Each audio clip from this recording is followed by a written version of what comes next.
Salut à tous, c'est Léla GU, vous êtes les bienvenus sur ma chaîne. Aujourd'hui, je suis très heureux de pouvoir faire à nouveau cette nouvelle vidéo. Si vous ne le savez pas, vous êtes sur la chaîne des connaissances, la chaîne des livres, la chaîne des personnes inspirantes pour développer notre communauté africaine, notre communauté camerounaise. Et donc aujourd'hui, je viens avec un nouveau sujet très intéressant. Vous l'avez vu sur les titres. Ça fait l'actualité africaine aujourd'hui. Nous allons parler de Monsieur Aliko Dangote. Je suis très heureux de pouvoir parler de cette personne. Je peux dire que c'est la première vidéo que je vais faire en rapport avec lui. Mais ici, ce ne sera pas une question de podcast ou bien une question d'interview. Ce sera beaucoup plus en rapport avec les challenges qu'il a eu à passer dans la construction de la raffinerie de Lagos au Nigeria. Donc, nous allons faire un petit briefing de l'histoire de la raffinerie. Et bien, la raffinerie, c'est un projet qui commence en 2013. Premièrement, il rencontre beaucoup de difficultés, comme on le sait pour tous les entrepreneurs qui se lancent en Afrique. Les difficultés sur prendre la licence pour pouvoir construire une raffinerie là-bas au Nigeria. Et à part cela, il y a aussi des difficultés qui sont liées au terrain dans lequel il doit construire la raffinerie. Il parlait de ce que la raffinerie, en fait, pour être construite, avait eu besoin d'un certain matériel spécial qui était dû au fait que le terrain sur lequel ils devaient construire la raffinerie n'était pas assez bon. Donc, ils avaient dû chercher des matériaux spéciaux, des matériaux qui ont coûté assez cher pour pouvoir commencer la construction de la raffinerie. Et donc, pour ceux qui ne le savent pas, le Nigeria est un pays producteur de pétrole. Ils ont beaucoup de pétrole. Et un jour, je me rappelle bien, M. Aliko Dangote, il disait bien que l'une des malédictions du Nigeria, c'est qu'ils ont du pétrole. Malédiction et bénédiction. Pourquoi est-ce qu'il parlait de malédiction? Parce que là, actuellement, le Nigeria ne cherche pas à sortir de la situation dans laquelle elle est, mais elle utilise plutôt le pétrole qu'elle a, elle le vend directement aux autres personnes. Et en plus de cela, ils n'ont pas de raffinerie. Aliko Dangote, donc, après avoir vu tout ceci, se met donc dans le projet de la construction de la raffinerie. La raffinerie a eu beaucoup de problèmes, mais ils ont pu inaugurer la raffinerie cette année, en mai 2023. Je crois que c'était en mai 2023 ou 2024. Ils ont pu inaugurer la raffinerie. Maintenant, pour une raffinerie, pour que la raffinerie fonctionne, il faudrait qu'il y ait du pétrole brut, qui doit être transformé en diesel et tous les autres composantes. D'où est-ce qu'il va prendre le pétrole? Le pétrole devait être pris du Nigeria. Il se dirige donc vers le Nigeria et vers le NNPC qui est la compagnie qui contrôle le pétrole du Nigeria. Et le NNPC, c'est-à-dire le Nigeria, l'accuse de vouloir monopoliser le marché du pétrole. Mais il dit donc dans une interview, une conférence de presse, il dit: comment est-ce que vous m'accusez de monopole? Pourquoi m'accusez-vous de monopole lorsque le NNPC, qui contrôle tout le pétrole nigérian, a construit 4 raffineries qui sont malheureusement non opérationnelles? Pourquoi est-ce que vous m'accusez donc de monopole sur la raffinerie ou bien sur le pétrole? Un très bon comeback. Et nous avons vu les nouvelles, je crois il y a de cela une journée, où le président Tinubu annonce fièrement que M.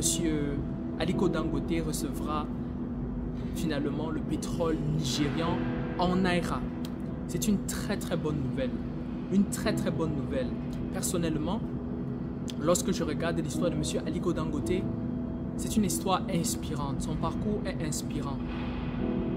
Sa façon de voir les choses et le degré avec lequel il est arrivé, c'est quelque chose qui m'inspire beaucoup en tant qu'Africain. Parce que pour les Africains, on a souvent cette mentalité de ce n'est que les autres qui peuvent faire, ce n'est que le blanc qui peut faire, ce n'est que le chinois qui peut faire. Mais lorsque nous voyons quelqu'un comme Aliko Dangote se lever, bâtir quelque chose de grand comme cela fait vraiment chaud au cœur. Cela fait chaud au cœur et cela inspire des jeunes comme moi. Cela inspire les jeunes de l'Afrique tout entière.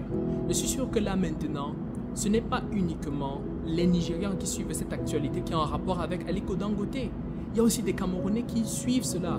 Il y a aussi des Nigérians qui suivent cela. Et parce qu'il est en train de gagner, nous voyons tous que c'est possible. C'est possible de le faire. C'est possible de construire une raffinerie. C'est possible d'avoir nos propres usines qui fabriquent nos propres choses. C'est comme ça que la Chine s'est développée. La Chine s'est développée comme cela. Donc, comment est-ce que je me suis senti lorsque j'ai écouté cette nouvelle? Je peux dire que j'étais très heureux. J'étais réellement heureux. J'étais réellement heureux. Pourquoi? Parce que je me considère, je suis un étudiant, je suis également un jeune. Et lorsque je regarde l'expérience des Africains, je regarde le fait qu'ils sont passés par l'esclavage, je regarde le fait qu'ils n'ont pas d'indépendance, ils dépendent totalement de ce que le monde donne, totalement des importations, le riz, que ce soit les ressources alimentaires, les ressources matérielles, tout on dépend de l'extérieur. Lorsque je regarde le fait qu'on n'arrive même pas à s'unir sur une cause, on n'arrive pas à travailler ensemble en faisant quelque chose. Quand je regarde ça, je suis resté, j'ai regardé, je me suis posé la question, est-ce que les Africains sont maudits? Est-ce que nous sommes maudits qu'on ne peut pas faire quelque chose ensemble? Mais lorsque je regarde ce genre de nouvelles, lorsque je regarde que M. Aliko Dangote va pouvoir faire raffiner du pétrole, cela me rend très très heureux. Cela me rend très très heureux parce que je ne pense pas aux personnes qui vont recevoir de l'emploi. Je ne pense pas au PIB du Nigeria qui va augmenter, l'image des Africains qui va être beaucoup plus rayonnante. Je ne pense pas à tout ça. Je pense que tout ce à quoi moi je pense, c'est que c'est possible. C'est possible d'avoir une raffinerie. C'est possible de produire. C'est possible de consommer directement ce que nous-mêmes nous produisons. Je trouve que c'est possible. Lorsque je pense à M. Donald Trump, M. Donald Trump a une fortune estimée à environ 5 milliards de dollars. Fortune personnelle, 5 milliards de dollars. Pour ceux qui ne savent pas, 1 milliard, c'est égal à 1000 millions. Donc 5 000 millions de dollars.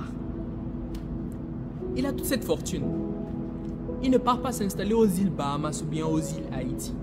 Il ne part pas en Suisse, il ne part pas en Norvège. Construire une maison dans ces endroits où il y a de très très beaux paysages. Rester tranquille, se réjouir de la vie avec ses enfants, avec ses petits-enfants.